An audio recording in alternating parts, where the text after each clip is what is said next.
Hello, and welcome to Russia-Ukraine News, where we cover every latest on Russian invasion on Ukraine. Please make sure to subscribe and like the video. Vladimir Putin's nuclear threats can be countered by NATO's £1.4 billion missile defense system capable of destroying Russia's nuclear weapons. Since the beginning of the war in Ukraine, Russian President Vladimir Putin has threatened to unleash his vast nuclear arsenal on the West. Moscow's deputy foreign minister recently warned that a preemptive nuclear strike is justified under Russian military doctrine. Alexander Grushko was quoted by the state news agency RIA that the country was entitled to use its nuclear weapons under official Russian military doctrine. He said, "We have a military doctrine, it says everything." Russia's official military policy states that the country can use nuclear weapons if these or other weapons of mass destruction are used against a country.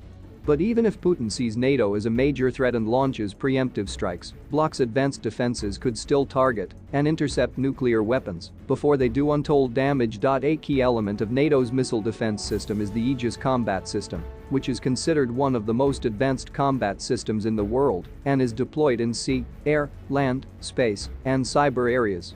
Currently in production by weapons giant Lockheed Martin, this U.S. system is primarily integrated with naval weapon systems and is used to track and guide weapons to destroy enemy targets. According to the manufacturer, the Aegis weapon system is the most widely used combat system in the world, and its flexible system architecture allows it to perform a wide variety of missions.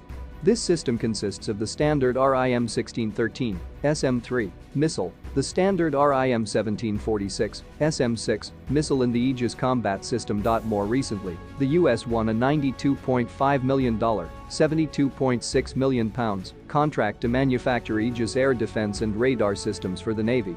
In addition to being implemented on naval warships, the system can also be adapted to land-based systems in the form of Aegis on land. In late March, U.S. officials announced that they would begin testing Poland's Aegis ashore combat system, which should be operational sometime in 2022.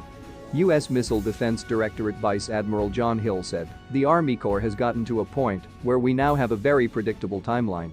So we have the fixes in place, all Aegis ground combat capability gear is now installed, everything is in place, and we begin our combat system testing campaign next month." Navy vessels equipped with Aegis ballistic missile defense systems can combat threats with the RIM-161 Standard Missile 3, SM-3, mid-course interceptors, which intercept incoming ballistic missiles in space during the mid-course phase of ballistic trajectory flight. Aegis ships can also use the RIM-156 Standard Missile 2 Extended Range Block IV, SM-2ER Block IV, or the RIM-174 Standard Extended Range Active Missile, SM-6, which intercept ballistic missiles in their final stages once they begin their re-entry into Earth's atmosphere.